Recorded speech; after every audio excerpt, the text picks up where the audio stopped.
কৃষ্ণনগর গ্রামে বটা আর ঘটা নামে দুই ভাই ছিল। বড় ভাই ছিল বটা। তারা মাছ ধরে সংসার চালাতো।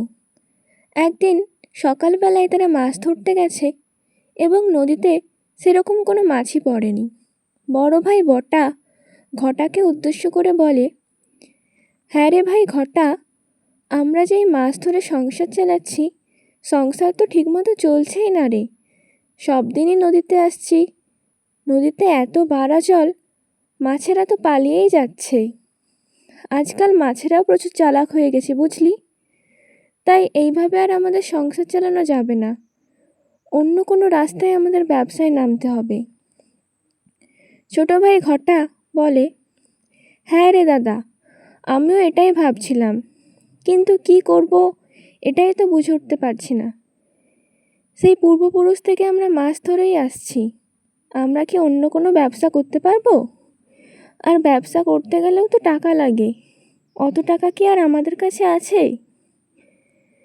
বড় ভাই বটা বলে,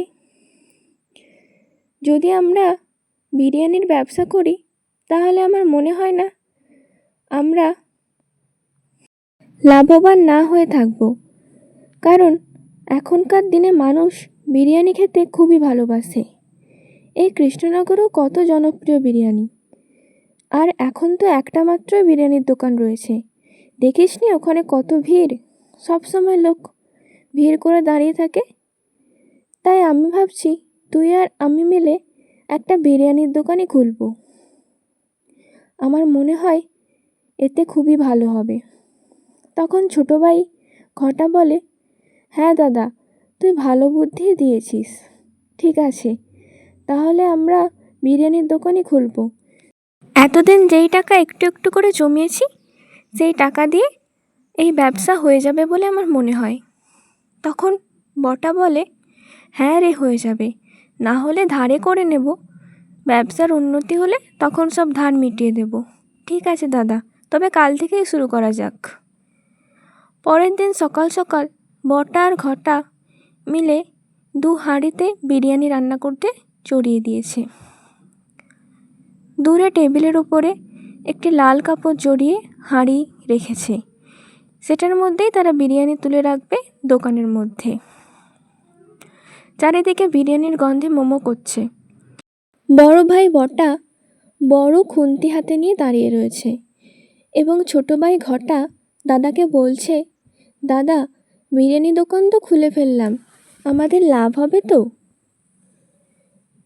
তখন বড় ভাই বটা বলে, লাভ কেন হবে না, লাভ রেখেই তো ব্যবসা করব, না হলে কি আর ব্যবসা হয়? তখন ঘটা বলে, না দাদা, আমি বলতে চাইছি লোকে আমাদের দোকানে কিনতে আসবে তো? কিনতে আসবে বাই না কেন, কি আজব প্রশ্ন করছিস। এমন সুন্দর বিরিয়ানি বানাবো, দেখবি লোক খাওয়ার পরে আবার পার্সেলও নিয়ে যাবে। ঠিক আছে দাদা, ভালো করে তাহলে রান্না করি। এরপর তারা দোকান খুলে বসে।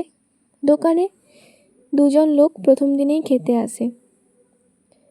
দুজনে বসে বিরিয়ানি খাচ্ছে। একজন বলছে, বাহ, খুব সুন্দর বিরিয়ানি হয়েছে, এ কি স্বাদ, ঘিটা তোমরা একটু বেশি করে দিয়েছো না, ওই জন্যই এত স্বাদ। তখন বটা বলে, হ্যাঁ গো, ঘি বেশি করে দিয়েছি, ওর জন্যই তো এত স্বাদ হয়েছে। অন্য দোকানে গিয়ে দেখো কত কম ঘি দেয়, আমরা দেশি টাটকা ঘি দিয়েছি। পিছনে ছোট ভাই ঘটা বিরিয়ানির হাঁড়ি নেড়ে চেড়ে দেখছে। খদ্দেররা খুব প্রশংসা করছে, আর বড় ভাই বটা খদ্দেরদেরকে বলছে, আরও যারা যারা আছে তোমাদের পাড়ায় তাদেরকে বলবে নতুন দোকান খুলেছি আজ, কিছু অফারও রয়েছে, একটা বিরিয়ানি কিনলে আর একটা আলু বিরিয়ানি ফ্রি। তাই নাকি? তা আমাদেরকেও দেবে তো? হ্যাঁ, তোমরা যদি পার্সেল নিয়ে যাও নিশ্চয়ই দেব। ঠিক আছে ঠিক আছে, এরকম অফার সবসময় রেখো ভাই, সবসময় কি আর রাখা যায়? আজকে নতুন দোকান খুলেছি তাই এর জন্য। হ্যাঁ, এমনিতেও ভাই তোমার দোকানে দাম কম বিরিয়ানির। হ্যাঁ ভাইরা, তোমরা আবার এসো আমার দোকানে। হ্যাঁ, নিশ্চয়ই আসবো, এত সুন্দর বিরিয়ানি করেছো, না এসে কি থাকা যায়? দেখবে দুদিন পরেই আবার তোমার দোকানে এসে হাজির হয়েছে বিরিয়ানি খেতে। বিরিয়ানি দোকানের নাম দুই ভাইয়ের বিরিয়ানি। এভাবেই তাদের হাতের সুস্বাদু বিরিয়ানির কথা দূর দূরান্তে ছড়িয়ে পড়ে।